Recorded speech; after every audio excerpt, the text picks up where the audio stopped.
Good morning students. आज अध्याय 8 में हम पढ़ेंगे कार्बन के अपरूप। क्या पढ़ेंगे? कार्बन के अपरूप। कार्बन के अपरूप। ठीक है, अपरूप किसे कहते हैं? एक तो नाम आएगा अपरूप और एक नाम आएगा अपरूपता। अपरूपता। तो देखिए, अपरूप क्या होता है? किसी तत्व के दो या दो से अधिक रूप जो गुण द्रव्यों क्या हो, एक दूसरे से अलग अलग हो, भिन्न भिन्न हो, तो वो क्या कहलाते हैं? वो तत्व अपरूप कहलाते हैं। और तत्वों का ये गुण क्या कहलाता है? अपरूपता। तो तत्व जो गुण होता है वो तो अपरूपता कहलाता है। और यदि किसी तत्व के दो या दो से अधिक रूप है, उनके जो गुण द्रव्य है वो एक दूसरे क्या हो, पर्याप्त भिन्न भिन्न हो, तो वो अपरूप कहलाते हैं। और तत्वों का ये जो गुण होता है वो क्या कहलाता है? अपरूपता कहलाता है। अब देखिए, जो कार्बन होता है उसके विविध रूप पाए जाते हैं और उसके आधार पर हम कार्बन के जो अपरूप होते हैं उसको दो भागों में विभाजित करते हैं। एक होगा क्रिस्टलीय अपरूप,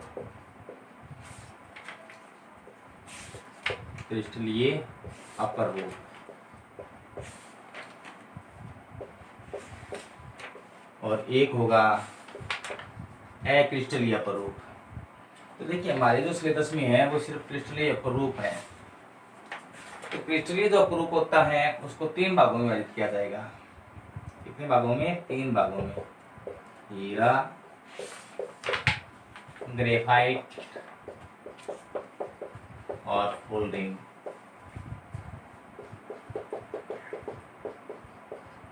हीरा, ग्रेफाइट और फुलरिंग। तो देखिए, क्रिस्टलीय अपरूप किसे कहते हैं?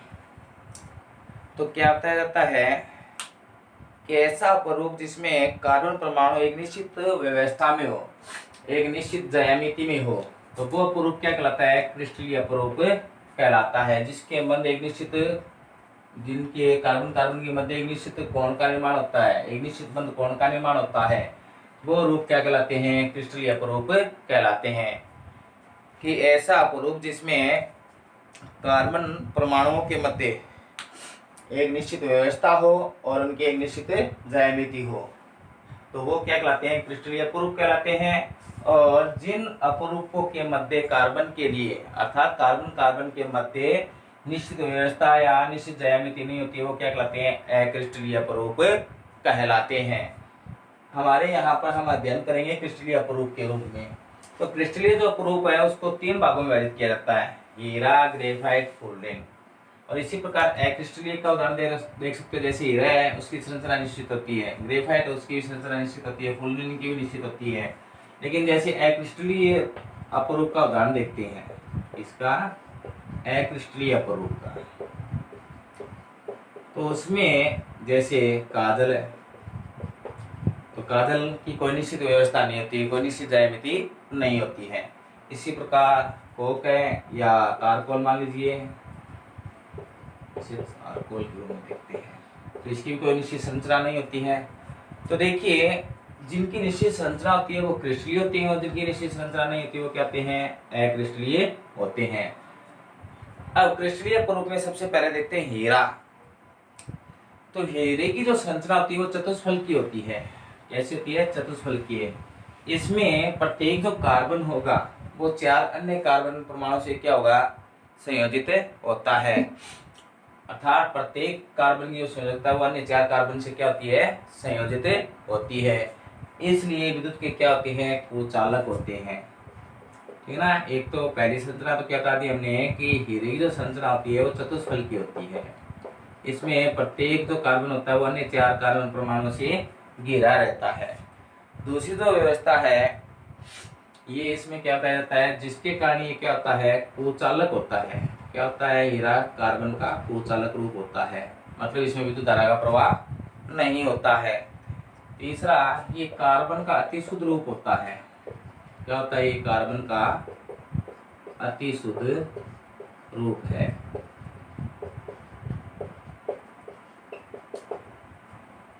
इसी प्रकार कार्बन कार्बन के मध्य की जो दूरी होती है, हीरे में कार्बन कार्बन के मध्य की जो दूरी होती है वो 1.54 एंगस्ट्रॉम होती है। ये जो ए के ऊपर बिंदु लगी है इसको बोलते हैं एंगस्ट्रॉम, जो दूरी का मात्रक होता है। और एक एंगस्ट्रॉम बराबर होता है 10⁻⁻10 मीटर, मतलब बहुत ही सूक्ष्म मात्रक होता है ये, ठीक है ना।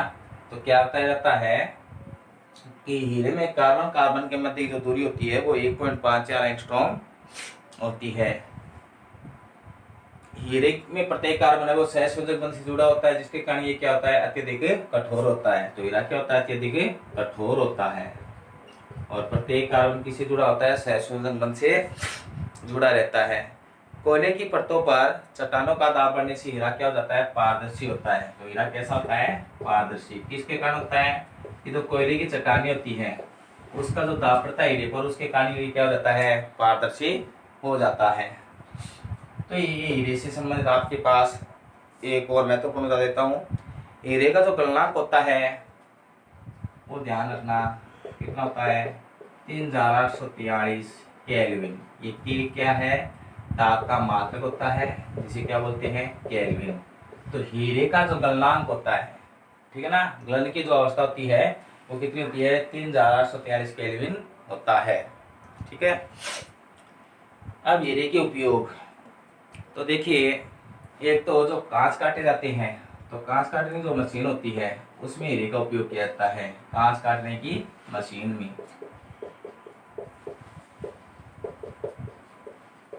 इसी प्रकार पत्थर की चट्टानें होती है, पत्थर की चट्टानें काटने की मशीन में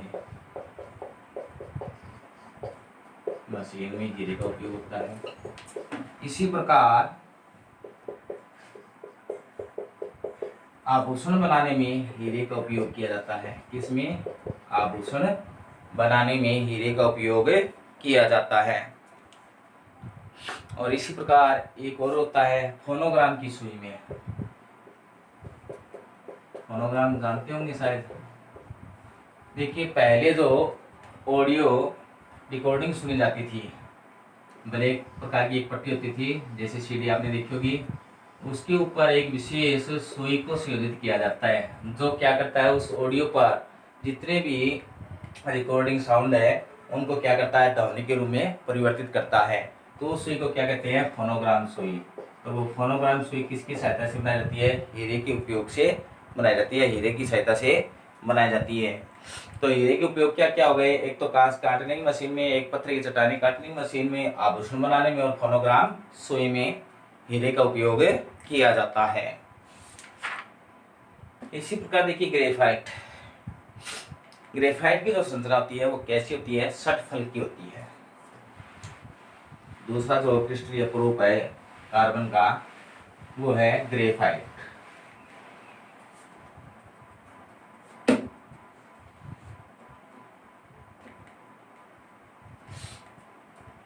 तो इसकी जो संरचना होती है ग्रेफाइट की वो होती है षटफल की है। कैसी होती है, षटफल की है। इसमें कार्बन कार्बन के जो मध्य होते बंध जो होते हैं मध्य, वो क्या होते हैं, दुर्बल बंध होते हैं। क्या होते हैं, दुर्बल बंध। और इसमें ग्रेफाइट में जो एक कार्बन होता है वो मुक्त अवस्था में होता है। एक कार्बन क्या होता है, मुक्त अवस्था में या स्वतंत्र होता है, जिसके कारण क्या है, विद्युत धारा का प्रवाह इसमें हो सकता है। अर्थात ग्रेफाइट जो होता है वो विद्युत धारा का प्रवाह कर सकता है, इसलिए क्या होता है, सुचालक की भांति कार्य करता है, ठीक है। इसी प्रकार देखिए, ग्रेफाइट है वो चिकना होता है, चमकीला होता है, ठीक है। और इनके जो उपयोग है, पहला तो उपयोग में क्या होता रहता है, पेंसिल बनाने में। जो आपने पेंसिल देखी उसमें जो छड़ होती है वो इसकी बनी होती है, ग्रेफाइट की बनी होती है। तो ध्यान रखना है, यदि आप पलक में लगा देते हो, स्विच ऑन कर देते हो, तो पेंसिल में क्या आएगा, करंट आएगा, क्योंकि वो ग्रेफाइट की बनी हुई है, ठीक है ना। और ग्रेफाइट विद्युत का क्या होता है, सुचालक होता है। इसी प्रकार दूसरा है शुष्क स्नेहक के रूप में, जिसे आप ग्रीस कहते हो, शुष्क स्नेहक के रूप में इसका उपयोग किया जाता है, ठीक है। इसी प्रकार इलेक्ट्रोड जो छड़ होती है ना, लैब प्रैक्टिकल जो लैब होती है उसमें इलेक्ट्रोड छड़ का उपयोग किया जाता है। वो किसकी बनी होती है, ग्रेफाइट की बनी होती है इलेक्ट्रोड। इसी प्रकार लोहे की वस्तुओं पर पॉलिश बनाने के लिए भी इसका उपयोग होता है। और नाभिक की जो भट्टी होती है उसमें मंदक के रूप में, मतलब नाभिक की अभिक्रिया को धीरे चलाने के रूप में अर्थात मंदक के रूप में भी ग्रेफाइट का उपयोग किया जाता है। तो देखिए ग्रेफाइट का उपयोग क्या था, पेंसिल बनाने में, शुष्क स्नेहक के रूप में, इलेक्ट्रोड बनाने के लिए, और नाभिक की भट्टी में मंदक के रूप में ग्रेफाइट का उपयोग किया जाता है। इसी प्रकार इसका लास्ट देखते हैं भाग, फुलरिन। तो फुलरिन की जो संरचना होती है वो फुटबॉल की तरह होती है, गुंबद की तरह होती है। इसमें 60 या 60-70 से अधिक कार्बन होते हैं।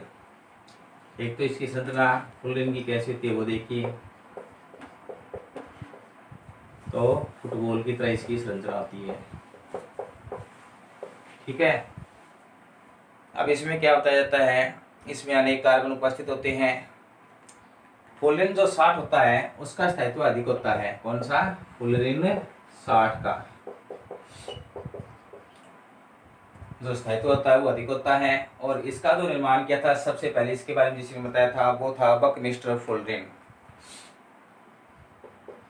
बकमिस्टर फुलरिन, जिसके कारण कार्बन 60 को, फुलरिन 60 को क्या कहा जाता है, बकमिस्टर फुलर के नाम से भी जाना जाता है। और इसे, इसकी जो संरचना होती है बक्कीबोल की तरह होती है कार्बन 60 की। तो इसके अनेक नाम होते हैं फुलरिन 60 के, बकमिस्टर फुलर भी कहा जाता है और इसे बक्कीबोल भी कहा जाता है। ये विद्युत का क्या होता है, कुचालक होता है। क्या होता है विद्युत का, कुचालक। जो फुलरिन होता है उसमें प्रत्येक कार्बन की संयोजकता क्या होती है, पूर्ण होती है, अर्थात कोई भी कार्बन स्वतंत्र नहीं होता है, अर्थात इलेक्ट्रॉन उसमें स्वतंत्र नहीं होते हैं, जिसके कारण विद्युत धारा का प्रवाह नहीं होता है। और प्रत्येक कार्बन के बीच की जो लंबाई होती है वो होती है 1.40 एंगस्ट्रॉम। कार्बन कार्बन के मध्य की जो दूरी होती है वो कितनी होती है, 1.40 एंगस्ट्रॉम होती है। अब इसके उपयोग, तो उपयोग देखिए, उपयोग प्राकृतिक गैस के शुद्धिकरण में, प्राकृतिक गैस के शुद्धिकरण में, आगे बताएंगे आपको प्राकृतिक गैस क्या होती है, और एक एलपीजी गैस का नाम आएगा। तो प्राकृतिक गैस के शुद्धिकरण में, फिर इसके बाद में आणविक बेयरिंग के रूप में, जो बेयरिंग होते हैं, कौन से, आणविक बेयरिंग के रूप में,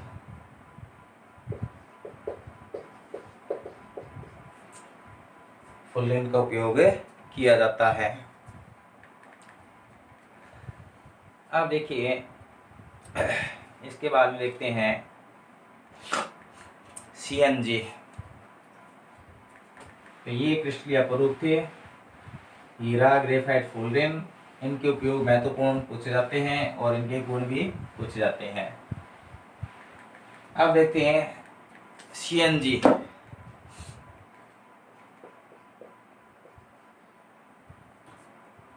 कंप्रेस्ड नेचुरल गैस, जिसे प्राकृतिक गैस भी, संपीड़ित प्राकृतिक गैस भी कहा जाता है।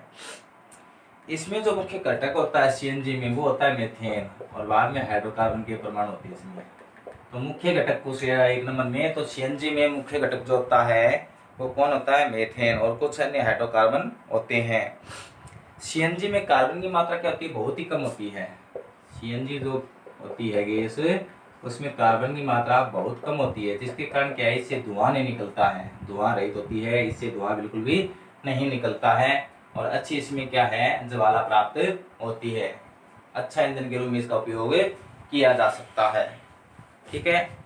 देखिए कार्बन की मात्रा कम होने के कारण एक तो कार्बन मोनोऑक्साइड नहीं होगी इसमें, एक CO2 गैस नहीं होगी। इन दोनों गैसों के कारण न होने के कारण क्या है, जो वातावरण होता है वो शुद्ध रहता है। इसलिए अधिकतर जो साधन होते हैं उनमें ईंधन के रूप में CNG गैस का उपयोग किया जाता है। ठीक है, तो इस कारण ये क्या है, वातावरण के लिए हानिकारक नहीं है। इसी प्रकार देखिए प्राकृतिक गैस किसे कहते हैं। पृथ्वी गहराई में पेट्रोलियम के ऊपर परत के रूप में पाई जाने वाली गैस, पेट्रोलियम जो होता है उसके ऊपर जो गैसें पाई जाती है उन गैसों को क्या कहते हैं, प्राकृतिक गैस कहते हैं। पेट्रोलियम के ऊपर देखिए पृथ्वी गहराई में पेट्रोलियम होता है और पेट्रोलियम के ऊपर जो गैसें प्राकृतिक रूप से आपको मिलती है वो क्या कहलाती है, प्राकृतिक गैस कहलाती है। और जो पेट्रोलियम के प्रवाजी आसवन विधि द्वारा मिलती है वो कहलाती है LPG, लिक्विड पेट्रोलियम गैस। ठीक है ना। अब देखिए इसमें जो महत्वपूर्ण पूछा जाता है, एक तो CNG का पूरा नाम कंप्रेस्ड नेचुरल गैस, इसी प्रकार एक LPG का पूरा नाम लिक्विड पेट्रोलियम गैस।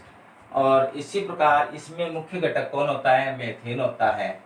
ये जो होता है पेट्रोलियम के ऊपर की जो गैसें होती है उनको प्राकृतिक गैस कहते हैं, और ये जो प्रभाजी आसवन विधि द्वारा पेट्रोलियम से गैसें प्राप्त की जाती है वो LPG गैसें कहलाती है। अब एक महत्वपूर्ण और क्वेश्चन बनेगा कि CNG और LPG की तुलना में कौन श्रेष्ठ है, कौन सी गैस श्रेष्ठ है और क्यों।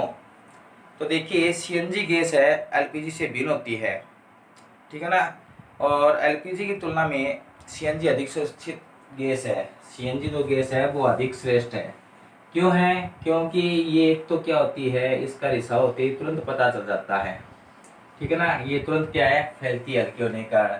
लेकिन LPG जो गैस होती है यदि ये लीक हो गई तो ये क्या एक जगह इकट्ठी होती रहती है भारी होने के कारण, और इससे होने वाली दुर्घटना से हम नहीं बच सकते हैं क्योंकि इसके द्वारा कोई समय आगे की ओर नहीं बढ़ पाती है। लेकिन CNG जो गैस है यदि थोड़ी सी भी लीक होती है तो इसका क्या है, हल्की होने के कारण ये वातावरण में फैल जाती है और दुर्घटना होने से हम बच जाते हैं। तो इस कारण LPG की तुलना में CNG जो गैस होती है वो अधिक श्रेष्ठ होती है। CNG के उपयोग ईंधन के रूप में, ठीक है ना, ईंधन के रूप में और इसी प्रकार साधन के रूप में भी उपयोग किया जाता है कि वाहनों में पेट्रोल डीजल के स्थान पर CNG गैस का उपयोग किया जाता है क्योंकि ये वातावरण पर किसी भी हानिकारक प्रभाव नहीं दर्शाती है। अब देखिए इसके बाद में अगला टॉपिक अपना बहुलक।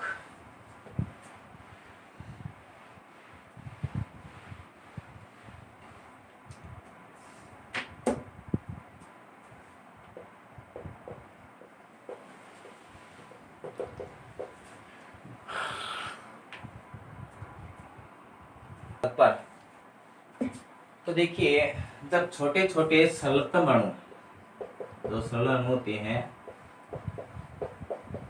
वो मिलकर एक उच्च भारी अणु का निर्माण करते हैं तो वो क्या कहलाते हैं, बहुलक कहलाते हैं। एक लंबी श्रृंखला का निर्माण करेंगे, छोटे छोटे जो सरलतम अणु है वो उच्च अणु भार वाली लंबी श्रृंखला का निर्माण करते हैं जिसे क्या कहते हैं, बहुलक कहते हैं। और जो छोटी छोटी जो संरचनाएं होती है उनको कहते हैं एकलक।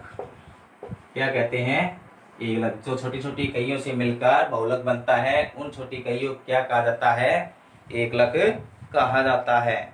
और बहुलक प्राप्त करने की जो प्रक्रिया होती है वो बहुलीकरण कहलाती है। क्या कहलाती है, बहुलीकरण कहलाती है। कि बहुलक निर्माण की जो प्रक्रिया होती है वो क्या कहलाती है, बहुलीकरण कहलाती है। अब देखिए बहुलक को मुख्य रूप से दो भागों में विभाजित किया जाता है। एक तो प्राकृतिक बहुलक,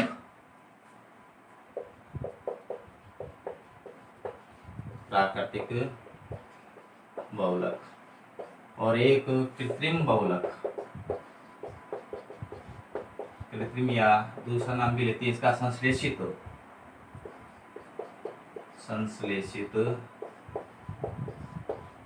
बहुलक। अब देखिए ये पहला जो प्राकृतिक बहुलक, नाम से पता चल रहा है कि वह बहुलक जो प्रकृति द्वारा प्राप्त किया जाता है वो क्या कहलाता है, प्राकृतिक बहुलक कहलाता है। जैसे प्राकृतिक रबर है, स्टार्च है, सेलुलोज है। तो प्राकृतिक रबर में महत्वपूर्ण क्रिया पढ़ेंगे हम। प्राकृतिक रबर एक प्राकृतिक बहुलक होता है, ठीक है ना। तो देखिए इसमें क्या बताया जाता है कि प्राकृतिक रबर किससे प्राप्त किया जाता है, पहले तो ये ध्यान रखना। तो एक वृक्ष होता है जिससे एक द्रव निकलता है, उस द्रव को रबर क्षीर या लेटेक्स कहते हैं, लेटेक्स कहते हैं। तो देखिए कई बार इससे संबंधित महत्वपूर्ण क्वेश्चन पूछा जाता है प्राकृतिक रबर में, वल्कनीकरण। वल्कनीकरण तो देखिए प्राकृतिक रबर जब समझा रहा हूं तो उसी में ये प्रक्रिया आएगी, वल्कनीकरण। तो क्या बताया जाता है, प्राकृतिक जो रबर होता है वो द्रव के रूप में होता है जो लेटेक्स कहलाता है। प्राकृतिक जो रबर होता है वो आइसोप्रीन का बहुलक होता है। किसका बहुलक होता है, आइसोप्रीन का। एक नंबर में पूछा जा सकता है कि प्राकृतिक जो रबर होता है वो किसका बहुलक होता है, तो आइसोप्रीन का बहुलक होता है। अब इसको कैसे प्राप्त किया जाता है, तो देखिए क्या बताया जाता है कि लेटेक्स में एसिटिक अम्ल मिलाकर, ये जो आपके पास लेटेक्स प्राप्त हुआ था इसमें क्या मिलाएंगे, एसिटिक अम्ल मिलाएंगे। एसिटिक अम्ल मिलाया जाता है जिसके कारण ये जो द्रव अवस्था में था ये किसमें बदल जाएगा, ठोस अवस्था में बदल जाता है, ठीक है।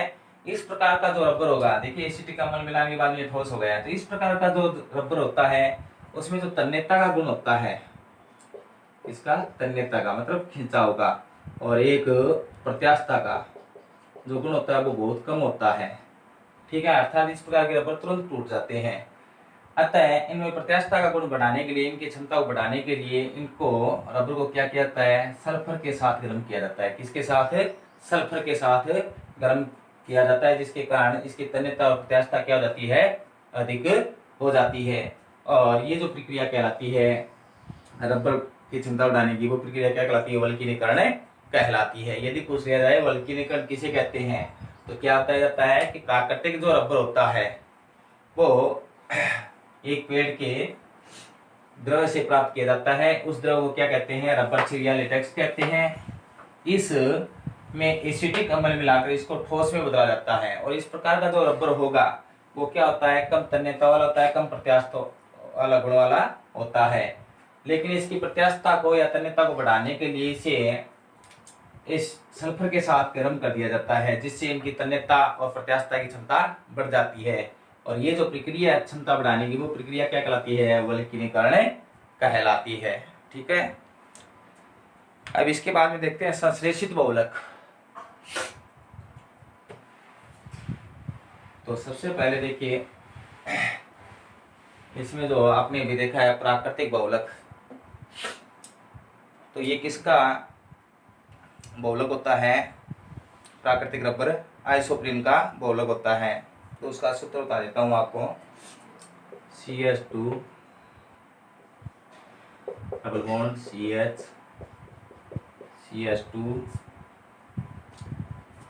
Sorry C double bond CH2, ठीक है, और CH3।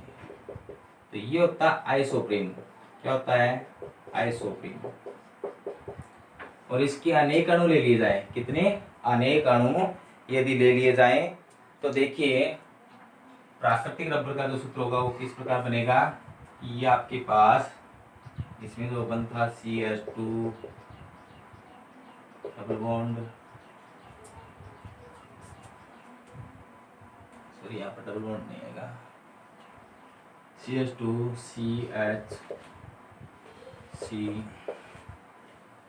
CH2 और NN, और यहाँ पर था CH3। तो ये प्राकृतिक रबर का सूत्र हो गया। तो क्या बताया जाता है, आइसोप्रीन की सहायता से अनेक अणु मिलकर प्राकृतिक रबर का क्या करते हैं, निर्माण करते हैं।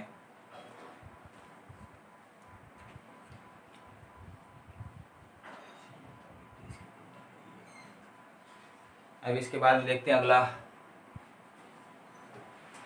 संश्लेषित बहुलक।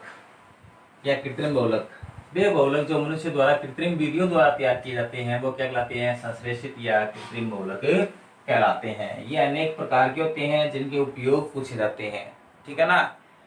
जैसे नायलॉन 66,